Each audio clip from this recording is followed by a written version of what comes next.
Hello friends, welcome to the Educa lab. मैं आदित्य कुमार आपका स्वागत करता हूं। दोस्तों, आज के इस वीडियो में हम लोग पीएचडी एडमिशन टेस्ट से रिलेटेड कुछ प्रीवियस ईयर क्वेश्चंस देखने वाले हैं। बहुत सारे मित्रों का ये डिमांड था, तो आपके डिमांड पे हमने एक सीरीज स्टार्ट किया है और इससे रिलेटेड कुछ पहले भी वीडियोस देख चुके हैं। अगर आप नहीं देखे हैं तो उस वीडियो को देख ले, नए हैं तो इस चैनल को सब्सक्राइब कर ले और बेल आइकन प्रेस करना ना भूले, ताकि हम आपके लिए ऐसे ही वीडियो लेकर आए तो उसका नोटिफिकेशन आप तक पहुँच सके। तो दोस्तों, आज का जो हम लोग प्रीवियस ईयर क्वेश्चंस देखने वाले हैं, ये जनरल स्टडीज से होगा और ये पेपर 1 इसे बोलते हैं। इसलिए हम ये पेपर 1 का क्वेश्चन दे रहे हैं, क्योंकि ये सभी सब्जेक्ट वालों के लिए मैंडेटरी है। सभी सब्जेक्ट वालों को ये क्वेश्चन देखना ही है। और आज का ये जो क्वेश्चन है, ये BRABU मुजफ्फरपुर यूनिवर्सिटी का प्रीवियस ईयर क्वेश्चन है, जो आप लोगों के डिमांड पे हमने व्यवस्था किया है। और ये पैट 2020 से रिलेटेड क्वेश्चन है। यहाँ पैट 2021 होना है। बहुत जल्द एग्जामिनेशन डेट घोषित कर दिया जाएगा। अगर आप यहाँ से फॉर्म डाले हैं तो निश्चित रूप से आपके लिए हेल्पफुल होगा। साथ ही साथ सभी यूनिवर्सिटी के लिए हेल्पफुल है। जहाँ से भी आप फॉर्म डाले हैं, ये क्वेश्चन आपके लिए काफ़ी हेल्पफुल होने वाला है। तो दोस्तों, जनरली जो क्वेश्चंस पूछे जाते हैं वो 50 क्वेश्चंस पूछे जाते हैं। ईच क्वेश्चंस का जो होता है वो 2 मार्क्स का होता है। तो इस तरह से 90 मिनट दिया जाएगा आपको और टोटल 100 मार्क्स का ये एग्जाम होगा पेपर 1 का, और सेम पेपर 2 का भी इसी तरह से होता है। इसे क्वालिफाई करने के लिए आपको 50% मार्क्स लाना पड़ेगा, और जो रिजर्वेशन वाले कैटेगरी में है उनको 5% का रिलैक्सेशन मिल जाता है। तो इट मीन्स उनको 45% मार्क्स लाना पड़ेगा, तब वो क्वालिफाई माने जाएंगे और इंटरव्यू के लिए कॉल किया जाएगा। तो आइए हम लोग स्टार्ट करते हैं प्रीवियस ईयर क्वेश्चन, देखते हैं कि कैसे क्वेश्चंस पूछे जाते हैं। अगर आप इसे समझ लेंगे तो आपकी तैयारी काफ़ी बेहतर हो जाएगी। जनरली यही सब क्वेश्चन पूछा जाता है, कुछ अलग से नहीं रहता है। ये निर्देश है, आप पढ़ लेंगे। चलिए क्वेश्चन 1 से स्टार्ट करते हैं। क्वेश्चन 1 देख लीजिए, हिंदी और इंग्लिश दोनों में रहेगा, लेकिन ज़्यादातर आप कोशिश करेंगे कि अगर हिंदी नहीं समझ में आए तो इंग्लिश पढ़ना, क्योंकि हिंदी से आसान होगा समझने के लिए आपको इंग्लिश, बाकी आपको जिसमें अच्छा लगे। तो यहाँ देख लीजिए, which of the following test uses rank sums. देख लीजिए, रैंक के लिए कौन से परीक्षण का प्रयोग किया जाता है। तो इसका करेक्ट आंसर होगा सी।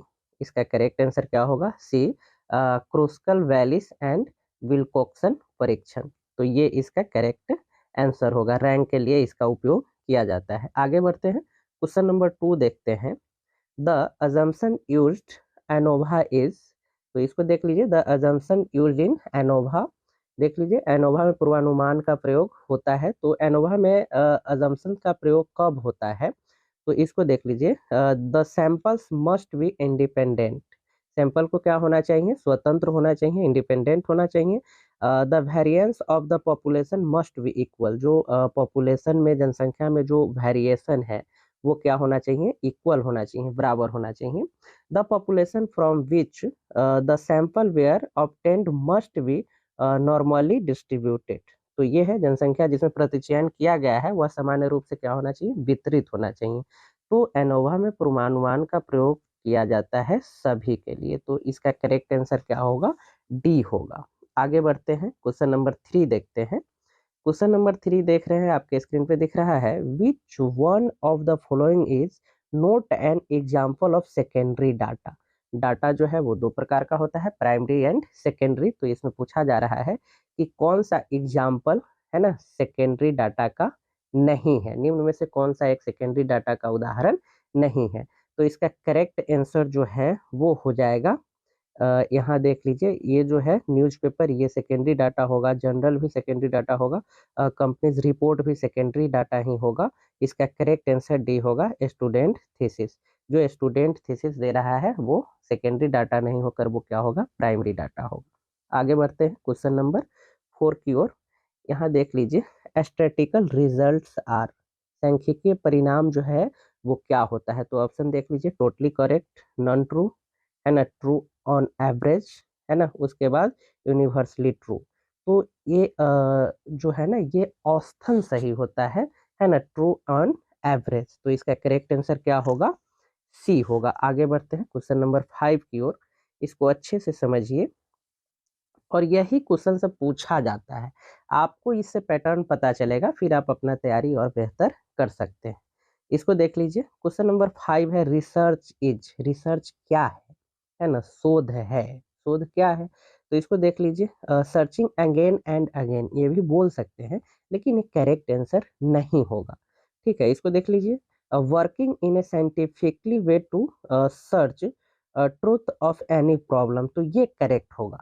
ठीक है, तो इसका करेक्ट आंसर क्या होगा, बी होगा। किसी भी हम लोग प्रॉब्लम को फाइंड आउट करते हैं और उसको साइंटिफिक ढंग से क्या करते हैं, उसका जो आंसर है वो हम लोग फाइंडिंग करते हैं, फाइंड करते हैं, खोजते हैं। ठीक है, तो सत्य ढूंढने के लिए जो है ना वैज्ञानिक ढंग से हम लोग कार्य करते हैं, तो ये इसका करेक्ट आंसर क्या होगा, बी होगा। आगे बढ़ते हैं क्वेश्चन नंबर 6 की ओर।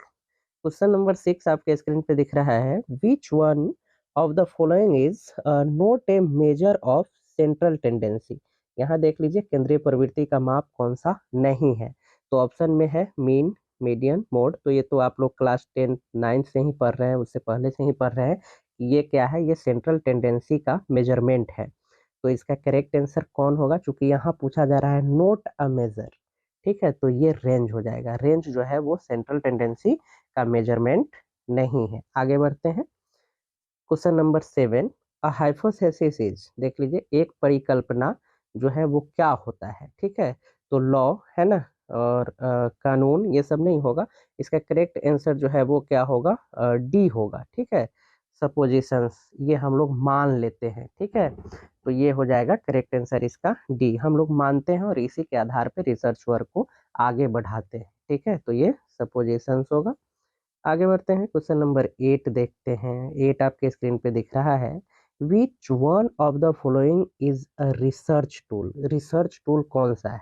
ठीक है, तो डायग्राम हो गया, ग्राफ हो गया, इलस्ट्रेशन हो गया, क्वेश्चनायर हो गया। ठीक है, तो इसका करेक्ट आंसर होगा डी। जब कोई भी स्टूडेंट जो है रिसर्च वर्क करते हैं तो वो डाटा कलेक्ट करने के लिए क्वेश्चनायर तैयार करते हैं, तो ये एक जो है रिसर्च टूल है, बाकी ये सब रिसर्च टूल नहीं होगा। ठीक है, आगे बढ़ते हैं। क्वेश्चन नंबर 9 आपके स्क्रीन पे है, the code language that creates the web page is known as. तो इसे देख लीजिए। जब हम लोग वेब पेज क्रिएट करते हैं तो उस लैंग्वेज को क्या बोलते हैं, तो ये तो आप लोग बचपन से ही पढ़ते आ रहे हैं। इसका करेक्ट आंसर क्या होगा, इसका करेक्ट आंसर होगा सी, HTML। इसका करेक्ट आंसर क्या होगा, HTML। ठीक है, आगे बढ़ते हैं क्वेश्चन नंबर 10। क्वेश्चन नंबर 10 आपके स्क्रीन पे है, which one of the following is not a measure of central tendency. तो ये तो वही क्वेश्चन नहीं, ये थोड़ा सा अलग है, तो इसको देख लेते हैं। इसका करेक्ट आंसर आपका क्या होगा, देखिए मीन, मोड, मीडियन, तो इसी को चेंज कर दिया है ना। एक आपको दे दिया है वेरिएबिलिटी। ठीक है, तो ये परिवर्तनशीलता जो है वेरिएबिलिटी है, तो ये इसका जो है करेक्ट आंसर होगा। ये भी मेजरमेंट में नहीं आएगा। देखिए सेंट्रल टेंडेंसी का ये 3 है, इसके अलावा जो आएगा वो आपका आंसर होगा अगर नोट पूछा जाए तो। ठीक है, आगे बढ़ते हैं। क्वेश्चन नंबर 11 आपके स्क्रीन पे है। क्वेश्चन नंबर 11 देख लीजिए, which of the following is a database measurement system.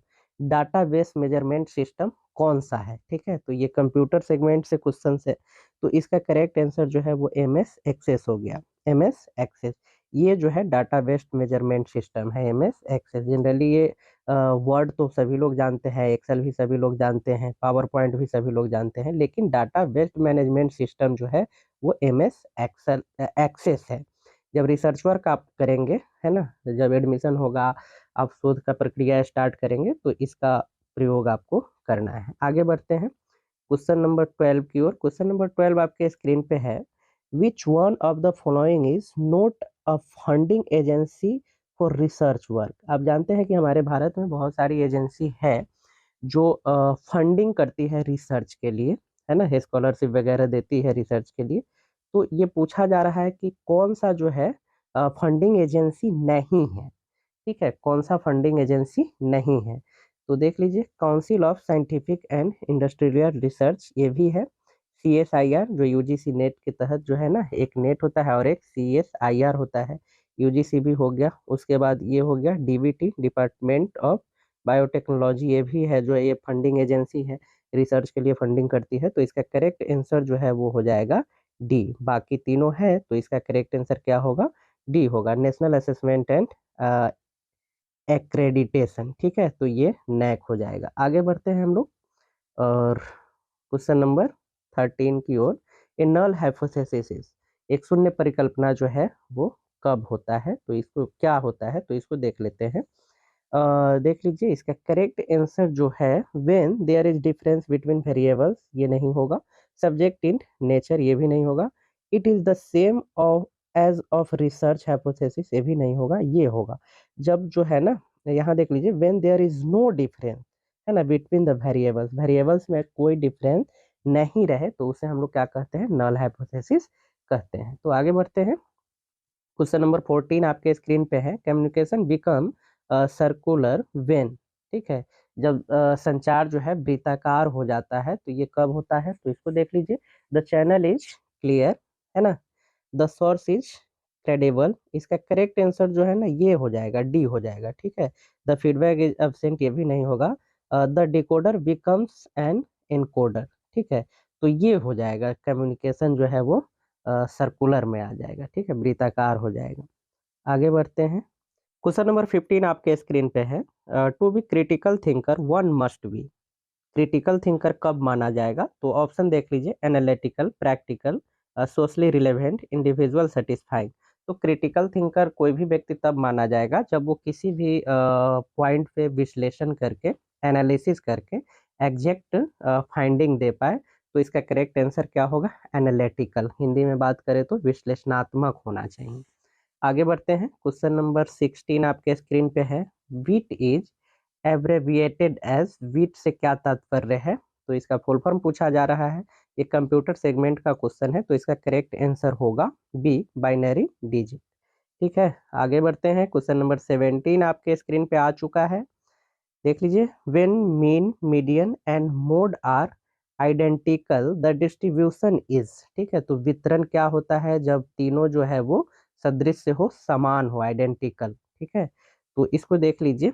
Uniform, negatively skewed, positively skewed, symmetrical, ठीक है, तो ये होगा सिस्टोमेटिकल होगा, समधित द्विचर, इसका करेक्ट आंसर क्या होगा, डी होगा। आगे बढ़ते हैं। क्वेश्चन नंबर 18 आपके सामने आ चुका है।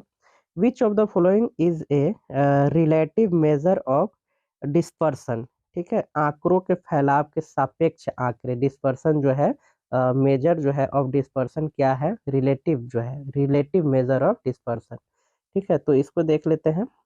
ऑप्शन ए है variance, standard deviation, coefficient variation, none of the above. तो इसका करेक्ट आंसर होगा कोफिशिएंट ऑफ वेरिएशन, ये होगा सी, विचरण गुणांक, ठीक है। आगे बढ़ते हैं। क्वेश्चन नंबर 19 आपके स्क्रीन पे आ चुका है। In correlation both variables are always, ठीक है, सह संबंध में दोनों वेरिएबल्स हमेशा होते हैं। देख लीजिए, इन कोरिलेशन, है ना, तो बोथ वेरिएबल्स आर ऑलवेज, तो इसका करेक्ट आंसर क्या होगा, इसे देख लीजिए। ऑप्शन ए है same, random, non random, none of the above, तो इसका करेक्ट आंसर बी होगा, ये रैंडम होगा, ठीक है, अव्यवस्थित, तो ये है। आगे बढ़ते हैं। क्वेश्चन नंबर 20 आपके स्क्रीन पे है। URL स्टैंड फॉर, है ना, URL स्टैंड फॉर, URL का आपसे क्या पूछा जा रहा है, फुल फॉर्म पूछा जा रहा है, ठीक है, तो इसका करेक्ट आंसर क्या होगा, डी होगा, यूनिफॉर्म रिसोर्स लोकेटर, ठीक है, यूनिफॉर्म रिसोर्स लोकेटर, समान संसाधन लोकेटर, तो इसका करेक्ट आंसर डी होगा। आगे बढ़ते हैं। आगे बढ़ते हैं और क्वेश्चन नंबर 21 देखते हैं। 21 आपके स्क्रीन पे है। For a yearly average temperature data the most effective graphical display is, ठीक है, इसे हिंदी में भी देख सकते हैं। सालाना औसतन तापक्रम डाटा के लिए सबसे प्रभावी चित्रमय प्रदर्शन है ना, ग्राफिकल डिस्प्ले क्या है, तो इसमें देख लीजिए। ऑप्शन ए है histogram, scatter plot, pie chart, line chart, तो इसका करेक्ट आंसर जो है वो लाइन चार्ट होगा, ऑप्शन नंबर डी। आगे बढ़ते हैं। 22 क्वेश्चन नंबर देखते हैं। 22 क्वेश्चन नंबर स्क्रीन पे आ चुका है। Under new education policy 2020 the plus 10+2 school education pattern will be replace, जो 10+2 था उसे किससे रिप्लेस किया गया है है ना, एजुकेशन पॉलिसी 2020 के अकॉर्डिंग, है ना। तो ये 2020 में ही आया था और ये पैड 2020 में पूछा गया था, तो इस तरह का प्रश्न पूछा जाता है। तो इसका करेक्ट आंसर क्या होगा? सी होगा, ये इसका करेक्ट आंसर होगा, है ना। 5334 मॉडल, 5334 मॉडल, तो ये करेक्ट आंसर सी होगा। आगे बढ़ते हैं हम लोग, आगे बढ़ते हैं और देखते हैं क्वेश्चन नंबर 23। क्वेश्चन नंबर 23 आपके स्क्रीन पे है। Which one of the following is not a part of decision under new education policy 2020। तो 2020 के अंडर कौन सा पॉलिसी है जो इसके डिसीजन के अंडर नहीं आता है? ठीक है, तो इसको हम लोग देख लेते हैं। ये replaced by ministry of education सही है। Setting up of national research foundation, ये भी सही है। Single regulatory body higher education commission of India including for medical and legal education also multi disciplinary education with multiple entry exit option, तो ये सही है ना। तो इसका करेक्ट आंसर क्या हो जाएगा? सी हो जाएगा। ये इसके डिसीजन में शामिल नहीं है, सिंगल रेगुलेटरी बॉडी जो है ये शामिल नहीं है, तो ये करेक्ट आंसर सी है। आगे बढ़ते हैं और आज के इस वीडियो में हम लोग 25 क्वेश्चन ही देखेंगे और रेस्ट 25 क्वेश्चन नेक्स्ट वीडियो में हम लोग देखेंगे। तो क्वेश्चन 24 देख लेते हैं। GUI स्टैंड फॉर, GUI का क्या अर्थ है, इसका फुल फॉर्म क्या है? तो इसको देख लीजिए। Graphical user instrument, graphical unified interface, graphical user interface, graphical unified interface, तो इसका करेक्ट आंसर होगा सी। इसका करेक्ट आंसर होगा सी, ग्राफिकल यूजर इंटरफेस, GUI का। ठीक है, आगे बढ़ते हैं। क्वेश्चन नंबर 25 और आज का ये लास्ट क्वेश्चन है। रेस्ट हम लोग नेक्स्ट वीडियो में देखेंगे। तो इसको देख लीजिए। Who was the chairperson of the national education policy 2020 drafting panel? ठीक है, जब न्यू एजुकेशन पॉलिसी 2020 जो है वो ड्राफ्ट हो रहा था, तो उस समय जो है इसका चेयरपर्सन कौन थे? ठीक है, पैनल अध्यक्ष कौन थे? तो इसका करेक्ट आंसर जो है वो बी हो जाएगा, बी होगा, और डॉक्टर के कस्तूरी रंगन थे। ठीक है, तो इस तरह से आपको क्वेश्चन याद करना पड़ेगा, देखना पड़ेगा। ये प्रीवियस क्वेश्चंस था, जिससे आपको पैटर्न समझ में आएगा कि कैसा क्वेश्चन पूछा जाता है। तो दोस्तों आज के इस वीडियो को यहीं समाप्त करते हैं। ये वीडियो कैसा लगा हमें कमेंट करके बताएं। अच्छा लगा हो तो लाइक करें, अपने दोस्तों में भी शेयर करें। अगर आप कुछ पूछना चाह रहे हैं तो निश्चित रूप से कमेंट करें, आपके हर कमेंट का उत्तर दिया जाएगा। तो फिर मिलते हैं नेक्स्ट वीडियो में, तब तक के लिए बहुत बहुत धन्यवाद, नमस्कार।